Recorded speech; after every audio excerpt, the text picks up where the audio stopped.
For many years now, Russ and Craig have had many wide-ranging conversations with folks from all over the gaming world. This is one of those conversations. D6G, the Lost Chapter.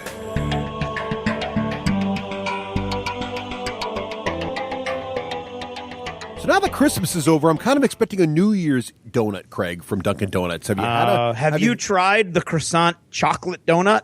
I have. I enjoyed it. It was quite good. I like the croissant donuts. It's a thing. Yeah. My problem is I don't think you should be able to call it a donut if it costs 3 times the price of a normal donut. Hey, look who just walked out of the bathroom. Isn't that Romeo? I heard. Or did we walk into the bathroom? By the sound of my mic, I'm still in there. So Romeo is channeling from the bathroom in Dunkin' Donuts. Can somebody grab me a crawler, please, and give it back? Bring it in here. Pass it under the stall door. You know, I'm so mad at Dunkin' Donuts for one major thing that they screwed up years ago. And damn you, Dunkin', if I see you, I'm going to slap you, whoever you are, Mr. What did they Dunkin'. do? They took the crawler. Okay, the crawler was this disgusting saturated pile of goo made with trans fat and boiled in pig's blood, for all I know. I don't care what it was. It was delicious. It was like fluffy, and it felt bad when you ate it, and you knew you're gaining weight, and it was okay because the taste buds were slapping each other high fives, and you were so happy about it. And then they went and they got all healthy. It's like you can't paint a pig purple and call it a tomato. I don't know. I have heard that more than once. You don't make the crawler healthy. It's a crawler, for God. They called it that because it crawls out of your body at the end of the night. And it ends up in the toilet saying, I win. Romeo. Okay. That's not the same without you. So, okay. I'm mad. So I want my crawler. I want the trans fat, disgusting, will give me a heart attack crawler back, not this healthy shenanigan imposter. Shenanigan imposter. All right, enough of that. So you wouldn't like a crawler then? And the toilet paper in here is out. Somebody get a new roll in here. I can't concentrate. All right. Well, you know, while we're here in Dunkin' Donuts and Romeo's in the bathroom, but we can hear him clearly through the door, so it's fine. We got to talk about the awesome, or depending on what you think about it, of the new Star Wars movie just came out. We got our coffees here. We got our donuts. Now, we should warn everybody, though. Spoilers ahead. Yeah, we're going. This is full ahead. Spoiler alert. If you've not seen the movie, stop listening now. Stop and come back some other time because we're going to talk about Star Wars now. So all three Princess of us. Leia is Darth Vader. Yeah. Oh, you did it before we gave him a chance to stop. All three of us have seen it. Romeo, how many times have you seen it? I've seen it once. Is that blasphemy? No, that's fine. And Craig, that's fine. Craig, I took our staff. I took as a Christmas present. Nice. Entire staff to the movies. All popcorn and drinks on me. Wow. We went to the movies. We all sat down a happy family on the clock. I left them on the clock. Really? Wow, nice. My staff, for God's sakes, got paid to watch Star Wars. Wow. That is, you are the boss of all bosses. You're boss of the year right there. Yeah, I think so. Guess. I didn't get my invite. What was going on there? Only 2 guys quit this month. Both of them Sith Lords. And so, Craig, how many times Both have you of them seen Star Trek fans. Right. Exactly. Why don't you say how many? I think the natural progression would be I was going to say I'm in the middle. So I've seen it twice. Twice. Okay, there you go. Once in a regular theater. 3 times? I have seen it 3 times. And I was hoping I could see it again tomorrow, but I don't think I'm going to be able to pull that off. Yeah. So I guess is this kind of a spoiler of what you think of it? I enjoyed it.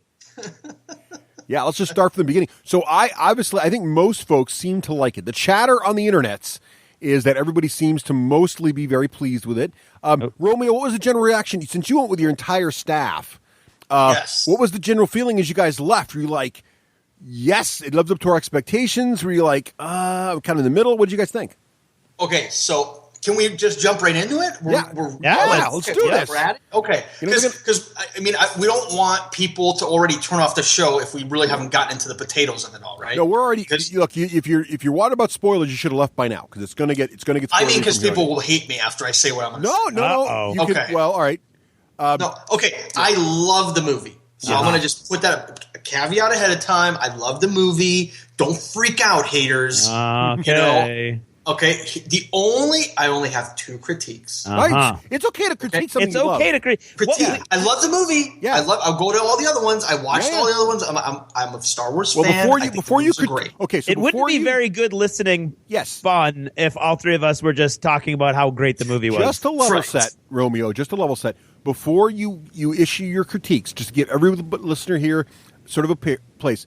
Where would you place it if you had to rank your top 2 or 3 Star Wars films? Where would you put The Force Awakens? I'm a visual snob, right? Okay. The cooler things look, the higher on my scale they go. Okay. So I would definitely put it as number 1. I love J.J. Abrams. Great. I got to put that so out there. Craig, now before you go any more, they're good. Yeah. So great. So now, Craig, where would you rank it on the scale? I would probably put it at number 2 behind The Empire Strikes Back. Mainly, and I think I'm stealing Russ's words, but my thoughts were there before he said them. That The Force Awakens wouldn't be nearly as cool without the first 3 movies. So it's kind of like building on those. And I think story-wise, The Empire Strikes Back is at least the equal of the story of The Force Awakens. I love a lot of things about The Force Awakens, but I definitely I think you got to give a nod to the old school to support the new stuff. That plus Hoth. So plus AT-ATs and snow speeders with tow cables. So all right, Romeo. So now I interrupted you. So now and obviously I agree with Craig because he used my words. Because I stole his words. So Romeo. So we've all agreed then that we're all Star Wars fans.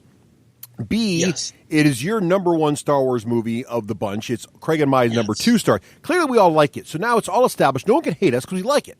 So now the question is, what parts? We're just like you guys. We're just like the listeners. Right. Everybody's got a critique. So what were some of the parts you were like kind of feeling weird about at the end?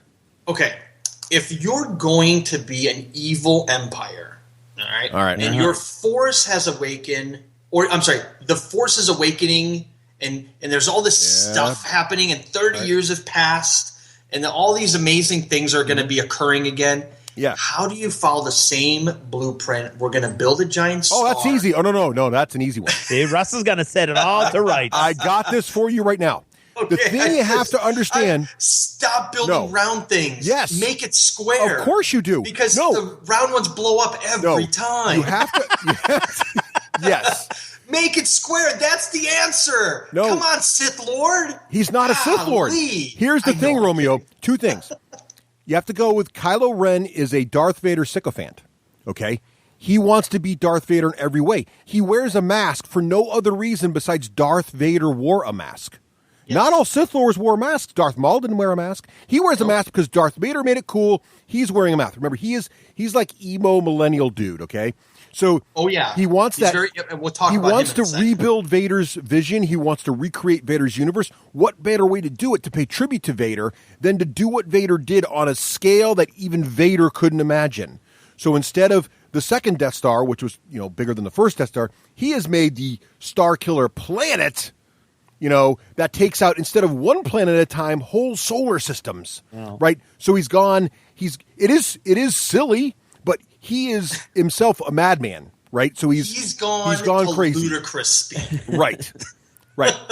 Exactly. I just watched Spaceballs just because I had watched this. So, but yes, that's a fair. I had to watch Spaceballs. You're regressing. It's okay. But we've gone plaid. Right. But a lot of people have said it's derivative of A New Hope, and in many ways, you're right. That part of that is there. What was your second concern? Okay. Of all the billions of actors on the friggin' planet, you don't make Kylo Ren the guy that plays on that TV show that chicks watch girls. Thank you, because that dude's a total dipshit. He sucks, and in that show that my wife forces me to watch because I walk by the TV when she's watching it. The guy's an idiot. Yeah, you can't unsee girls. Girls is bad. You can't unsee it. And you can't, and this is for the people who are adults enough to be able to watch that show because there is a lot of adult material in it. Yeah. to watch that dude do the things he does on that show, and then see him talk all like harsh and like evil to his dad, I was just like, this guy is creeping me out. I don't even want to look at him. Put the mask back on. Put that hair back inside. That somehow just the body's always good on it. There's never sweat on his head. It's like put it back on. Just stay in there. Stay in that helmet. Force power. I can't defend. I've never seen him otherwise, so I don't know. It wasn't as bad as I thought it was, but it was worse than my wife thought it was going to be. Right? Even Jamin was like, "What the hell's the guy from Girls Doing out here?" I go, "Exactly." Oh, he's trying to break typecast, apparently. 2 critiques. That's not bad. That's not bad, because I think those are fair. That's it. Those are fair. I love the movie. Yeah. I love it. I loved the homage to the old guys. Yeah. I loved Harrison Ford in it. I thought he played a perfect old dude. All right. You know? So now that we got your disappointments out of the way, because we're going to end this on a high note. So why don't we do the disappointments? Oh, yeah. So those are your disappointments. Craig, what were some of your disappointments or concerns about the movie? Well, let's see. I nothing really disappointed me. So like nothing pulled me out of the movie or was not something that my brain couldn't sort of deal with in the moment and justify. I did think that Finn and Poe become really good friends relatively quickly. Yes. So I thought that was a little quick, but I was okay with that.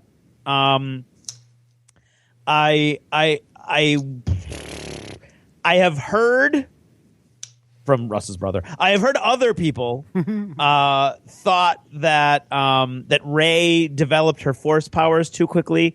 I felt like they might have developed a little quicker than I would have thought they would.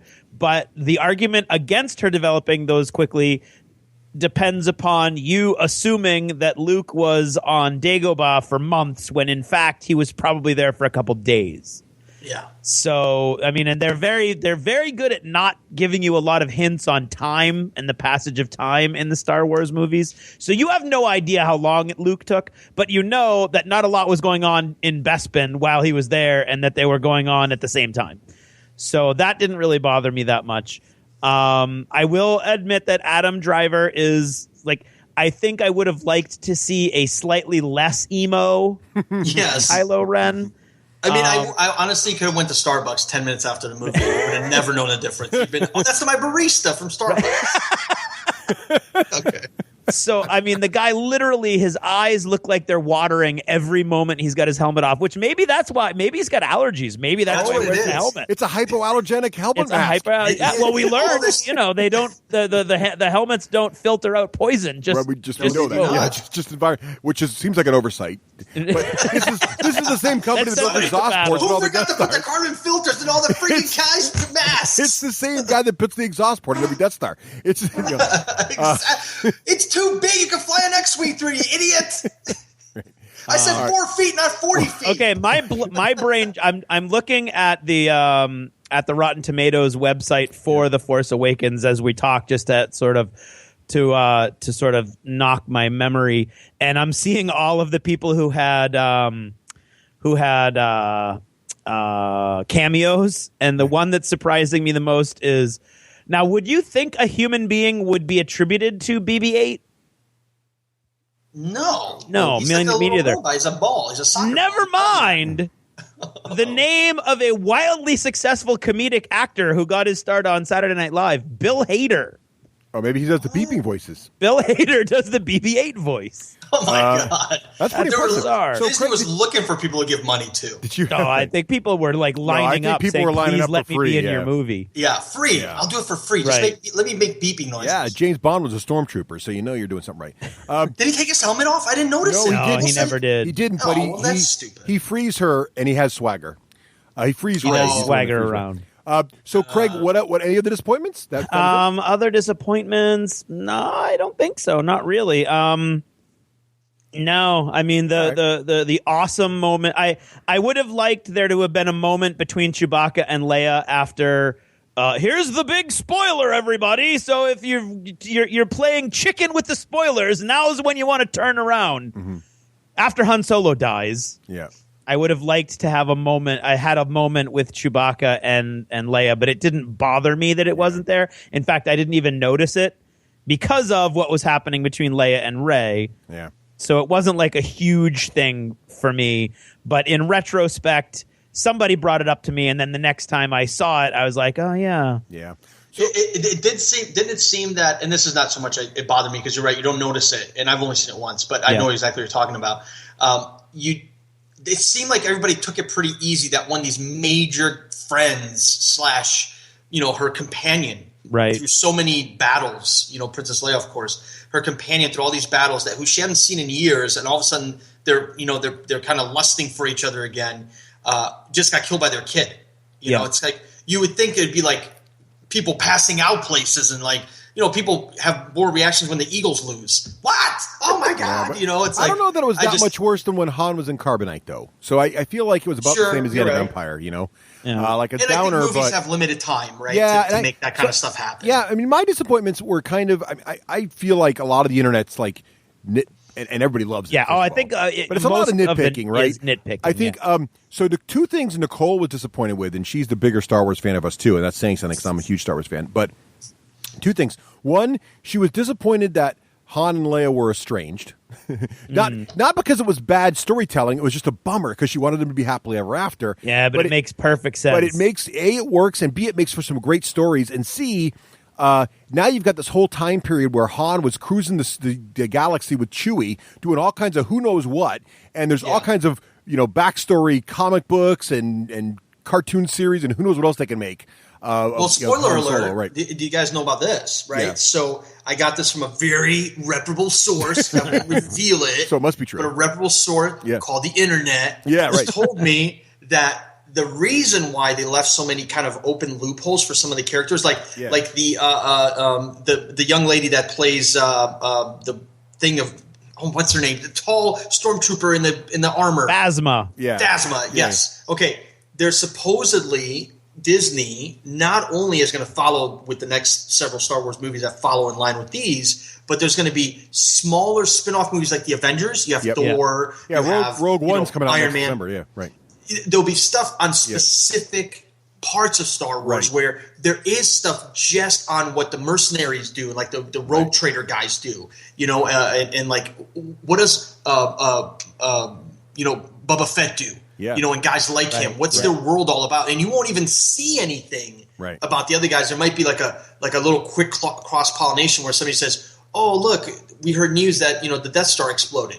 Right. But it's a completely different story, and that they want to do that. There's like something I think next summer coming out where it's like about just the pilots of the X-wings. Like it's Rogue One. Rogue One comes out. Rogue Squadron. I think it's called Rogue One, but it may be Rogue Squadron. But it's coming out next. I thought it was December, but whatever. Yeah, it's coming up soon. There's basically a Star Wars movie every year. So in the off years, it's Rogue One or whatever, and then in the on years, it's another part of the trilogy they're doing.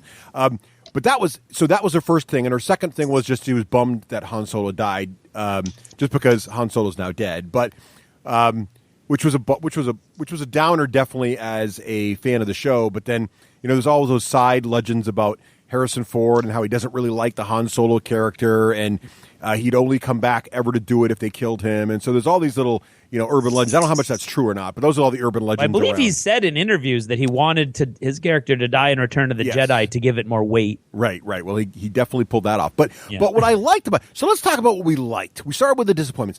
What I liked a lot was that this was sort of the tribute to Han Solo movie.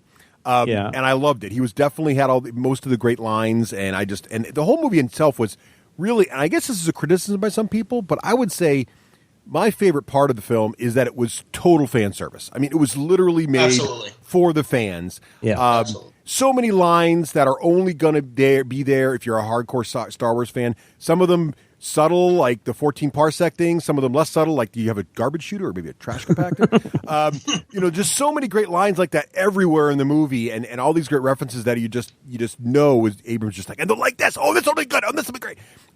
So that was what I liked about it the most, I think, in general. But then also it was a good movie overall. It was just a fun ride that I was engaged with the whole time. Now, I've got a little bit of trivia for you that I just found on IMDb. Yeah. Do you know what Daniel Craig's Stormtrooper designation was? TK-007? No, JB-007. That's awesome. That's awesome. But go ahead.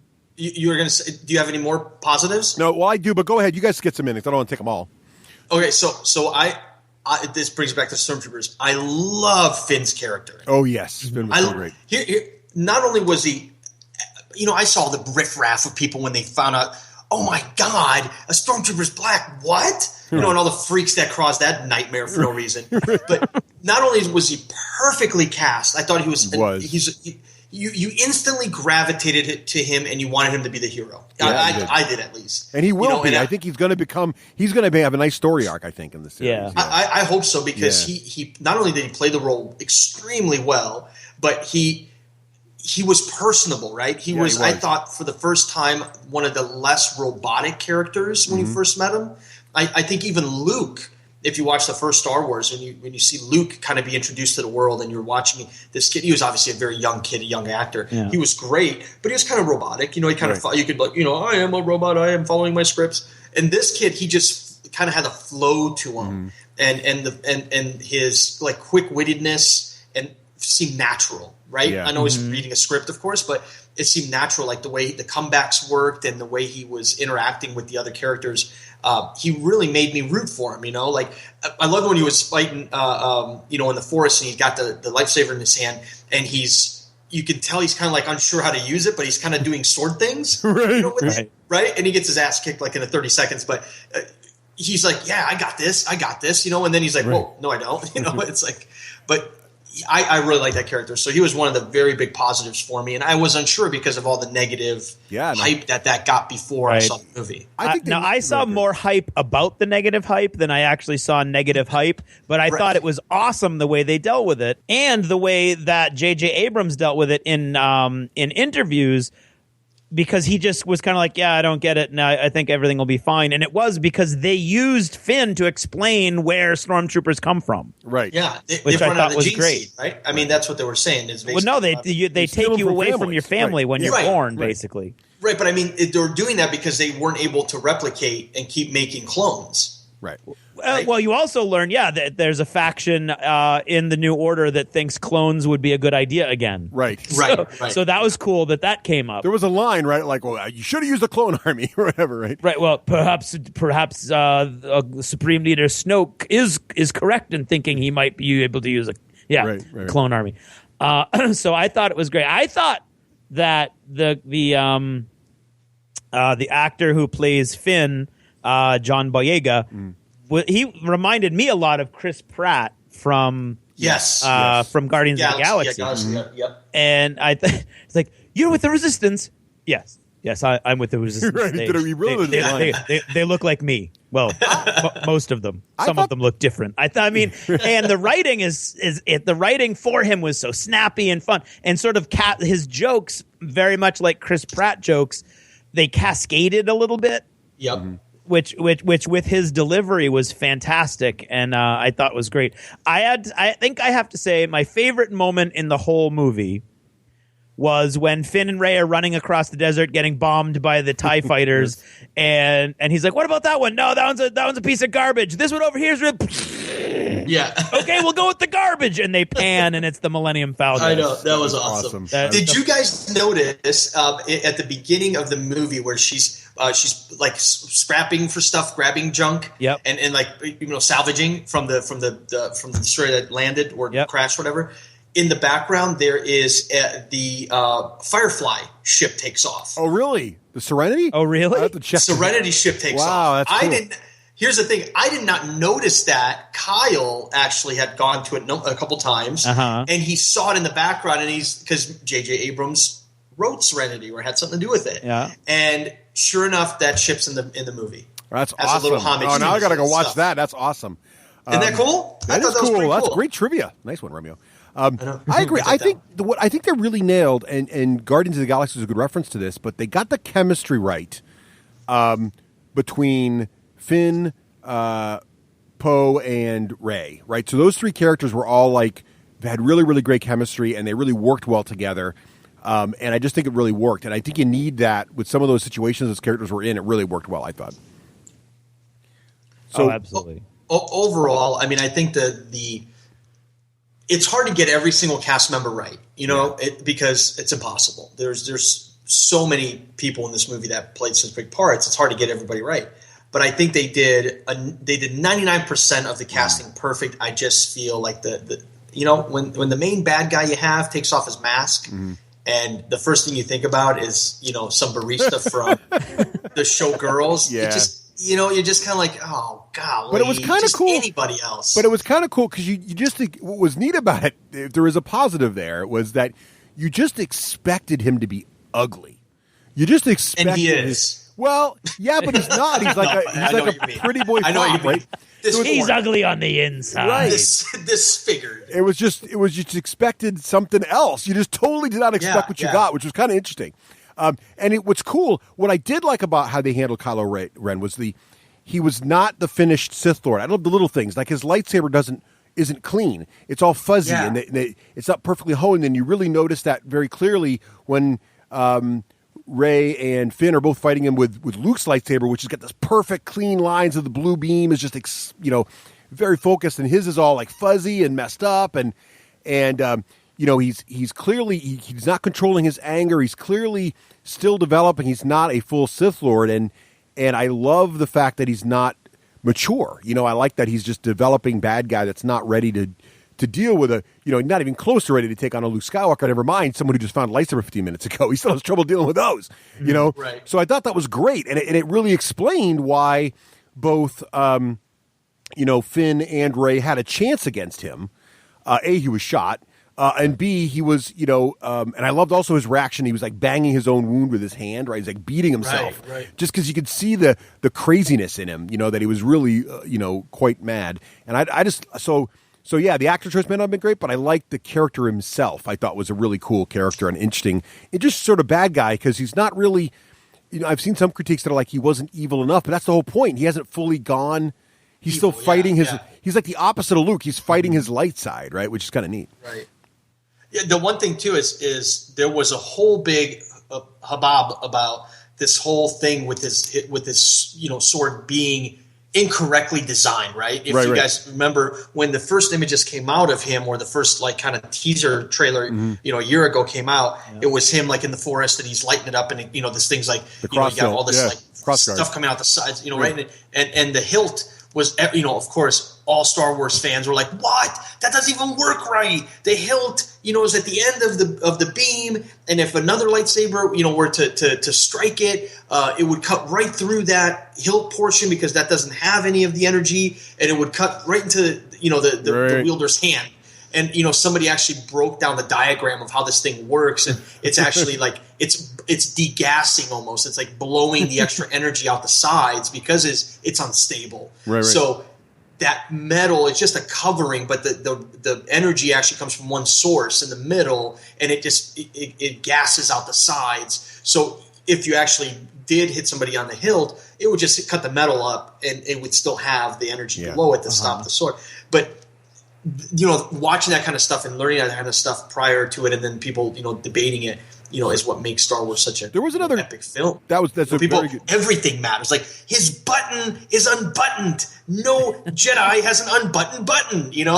I'll kill you. One of the subtle things I liked too, and that's a great point, Romeo. And one of the things I thought was really subtle, and I don't know if anybody else really caught this reference this way. I mean, everybody noticed it because it was a big deal, but so. One of the things that's interesting is Chewbacca's bowcaster, okay?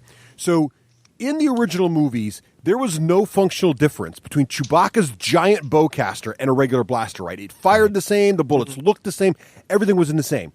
In every Star Wars video game ever released, all of them, if it was a first-person shooter and had a bowcaster, the bowcaster always kicked butt.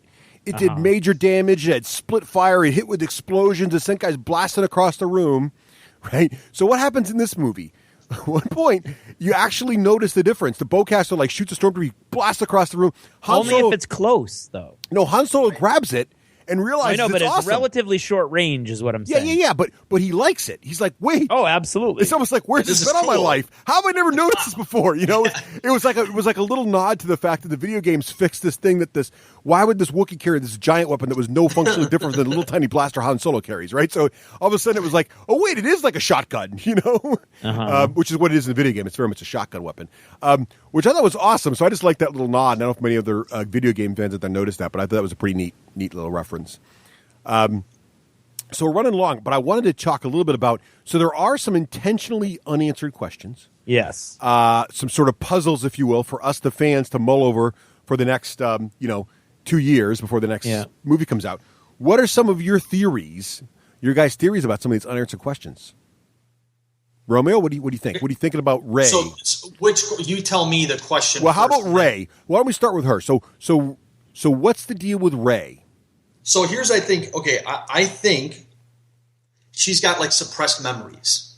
Okay. So she has already the Jedi traits built into her, right? They're naturally there. Ooh, she just doesn't know how to. They've been suppressed, right? Now, what have they been suppressed by? Right, the dark side, or were they potentially suppressed by maybe Luke himself to protect her? Or when Kylo goes bad. Oh, so your theory is she was one of the students at Luke's school, possibly. Exactly. A young Padawan, like a little baby like a young Padawan. Like a youngin. Yeah. A youngling, as they call him, right? And she's got some training, which helps explain away that she learned her powers too quickly. Exactly. So she has this built into her, and what's happening then Luke is freaks out because these are traumatic effects. It's starting to leak out. Well, that and as soon as she holds, there's Force Awakens, and all of a sudden she remembers just sort of like instinct. And I like your theory here, so because I hadn't really heard this one before. So you're saying that she may or may not be related to anyone in the thing. More, she was one of Luke's students. She's a student. Kylo goes dark, and Luke's worried about some of his students, and so he takes her. Maybe she's a sole survivor, who knows, and sends her off, and does some kind of Jedi mind trick to erase her memories, right? Remember, that's what happened to Luke, right? I mean, when he was sent to Dagobah, right? It was kind of like not only to protect him, but it was also to hone him. Yes, you know, right. And of course, we know where the story goes from there. But the point is, with Luke, maybe he saw how much evil there was. That's interesting. And how much was potentially still brewing, because you have this large evil lord, this the epitome of the dark side, this overwhelming giant mass of evil, where Luke literally is kind of not hiding from it, if you will, but kind of somewhere maybe protecting the last thing that the dark side hasn't been able to penetrate. And maybe that's where he trains these younglings as they come about, right? So, and he just felt that she was maybe so special and had maybe more gifts than some of the other, other trainees that he's had, that she needed to be saved by pushing her away, and only an emergency would.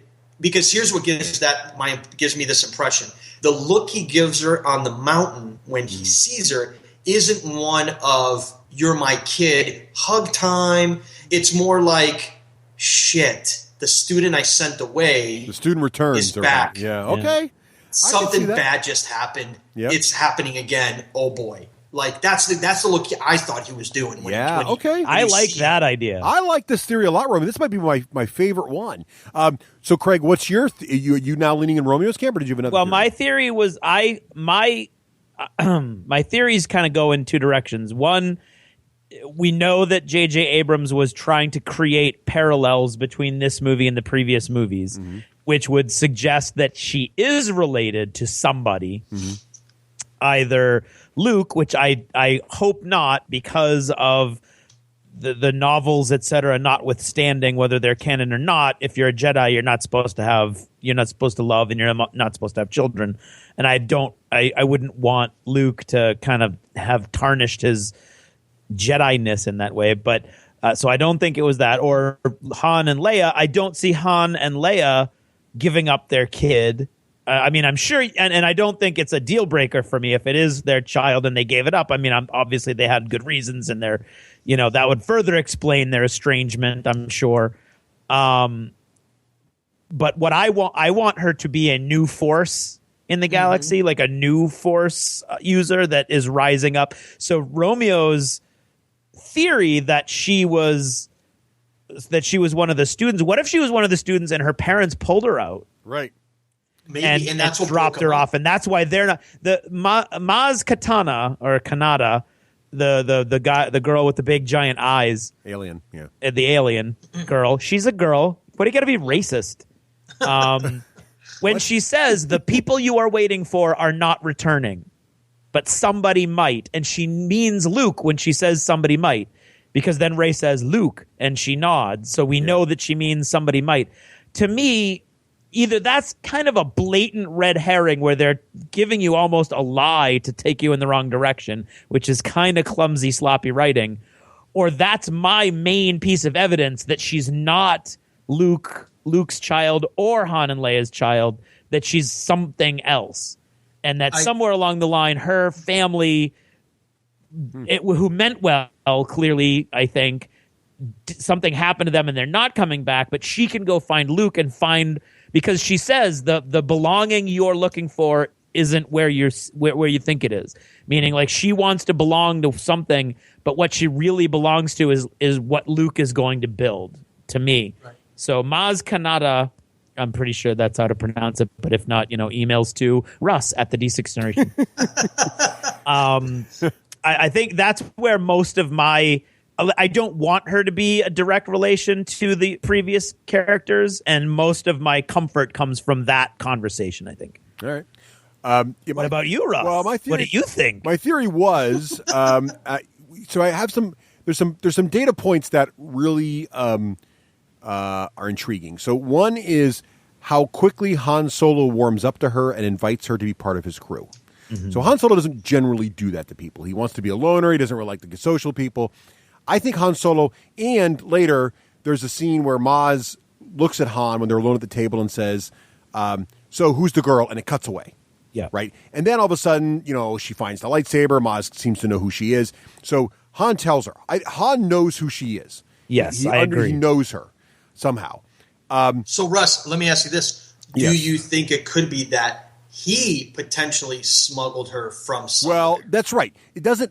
Which makes sense. He's a smuggler. Yes. Han's knowledge of her does not preclude any of the theories, the three major theories, which is, one, she's... it's a twin idea from Han and Leia, so she's a Solo, which falls in line with some of the books where the Solos have 3 children, and one of the children goes...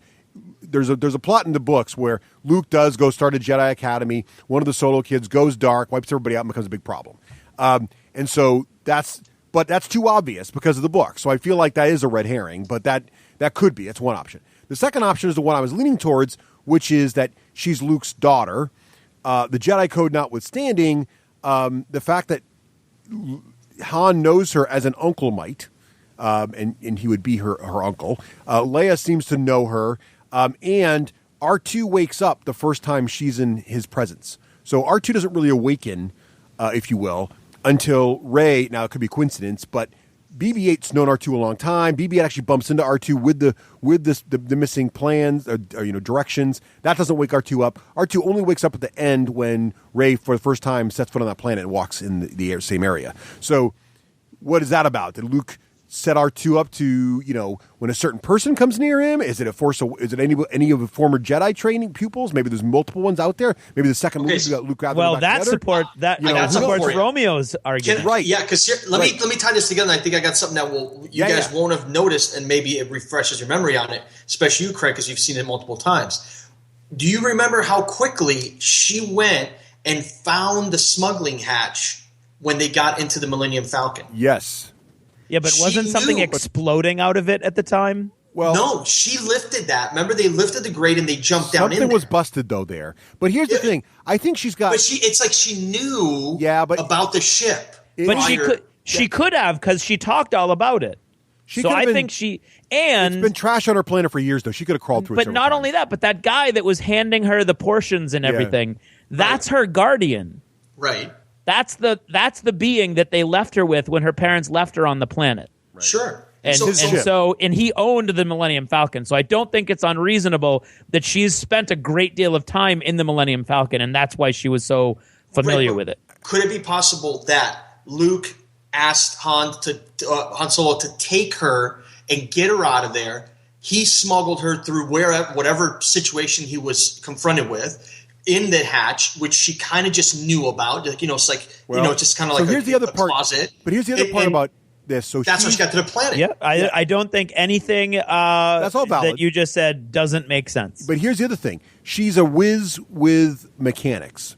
She's got that force ability almost to be hyper good at repairing things and fixing things. And the other Force person we've met in the series who also had that was Anakin Skywalker. So Anakin Skywalker's really, really good with machines. That would then tie back to, well, A, there are Force-sensitive people who are like that. Or B, you could take it to mean, well, if she's Luke's daughter, Anakin's son, so she got the gene for that. So it could reinforce either of those things. Yeah, I don't know. She's not good at. She's good with ships, is what she's good at. Everything. She's a good pilot, but she can get that from Han Solo. Han Solo's Anakin a great had pilot. that too. She's a great pilot, and she fixes things. She fixes ships. No, she fixes BB-8 too.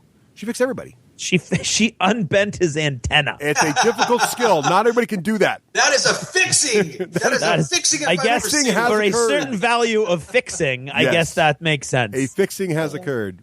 So that would make me a Verizon technician. But you know what?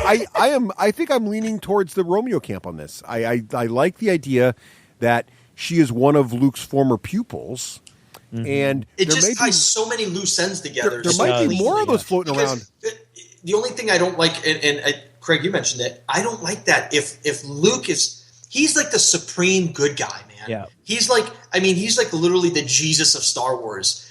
The Jesus of Star Wars isn't going to go finagling around having random babies with people. Even if she's amazing, this amazing future Jedi Rey.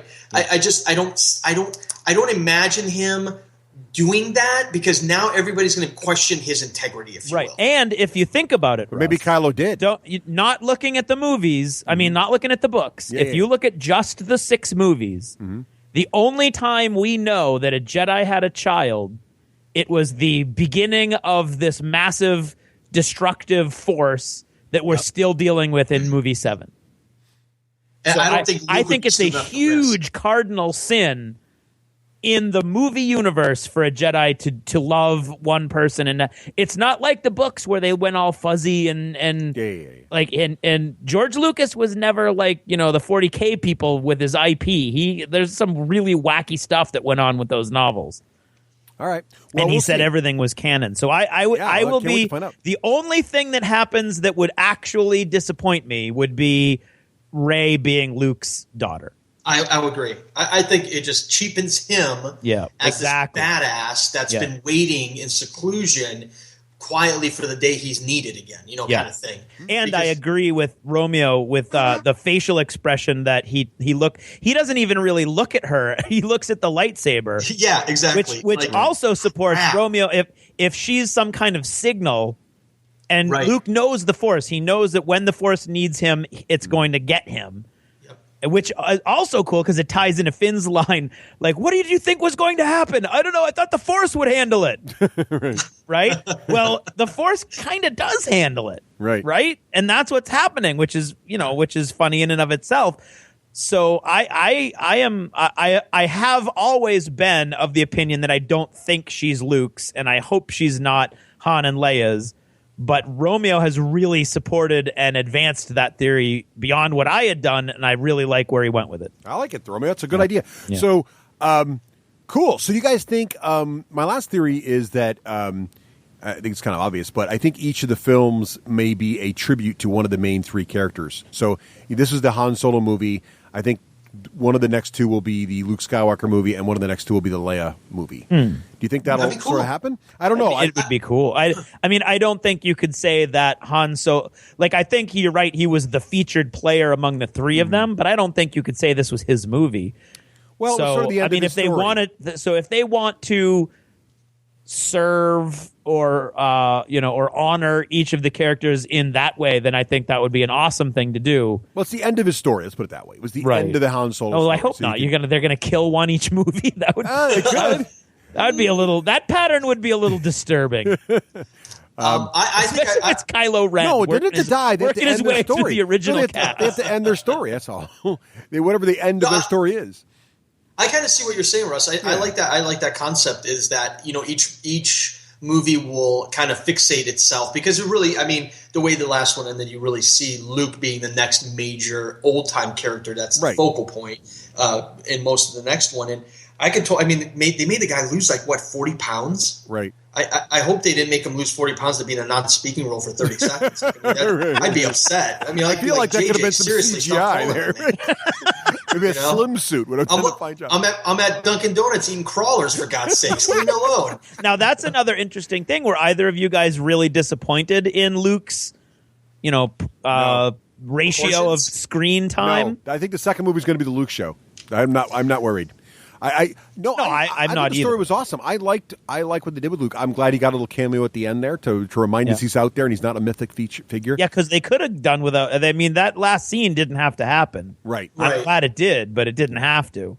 I like the way it happened, because I think, again, based on what I was believing was going on, I think it really does kind of not only set up the next movie perfectly, but it leaves you with such a kind of longing for the next movie. It made me feel like the end of Empire. When Empire Strikes Back ended, because I saw it live in the theater, I was like, the next movie can't come out soon enough. I mean, Han's and Carbonite, Luke's Vader's son. Yeah. What? And so this has sort of that same feeling, like is he really Vader's son? Did Vader lie to him? You didn't really know at that moment, right? And so it's the same thing here. There's all these unanswered questions, but it was a great film in and of itself, and I can't wait for the next one. So I think it was great. Yeah. I mean, out of 10 stars, I mean, it easily gets 10 stars. It's just, you would hope that next time they just stop making the portal big enough to fit an X-Wing through it. Shrink the portal. Well, this one didn't. They had to blow a hole in it. It's like, a little bit of work. Come on. It took a little more work this time. I'm going to go out on a limb and say that's the last Death Star they blow up. I hope it's the last round item that they build and blow up, because enough is enough. Maybe it's a Tesseract. In movie 9, it's going to be a big Borg cube. Right. It'll be a Tesseract. Right. I just think, I mean, you don't need to blow up the entire planet to say good guys win, right? No, we need. Craig. Well, we lost there's so many innocent people that died, right? There's a mechanic on that thing that got flown there from Tatooine, who was just brought in for a quick plum job, and he was going to fix 3 pipes and get out of there before Christmas. And sure enough, the place blows up and he's screwed. Now you got welfare for the family because they only have one person at a job, and it's the whole world sucks. That family was ruined. You know what I mean? Hope they have good severance. That makes sense to me. So there you have it. That's our thoughts on Star Wars. Hopefully you did not listen if you'd not seen the movie, because we really did just spoil it for you pretty bad. We just did ruin the whole thing for you. But if you did watch it, I hope you've enjoyed it as much as we did. And email us or tweet and Facebook us and let us know what your favorite parts were.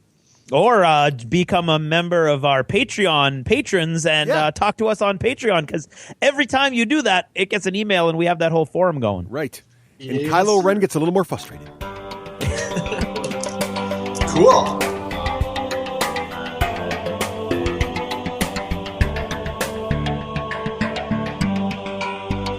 Thanks for purchasing a D6G Lost Chapter.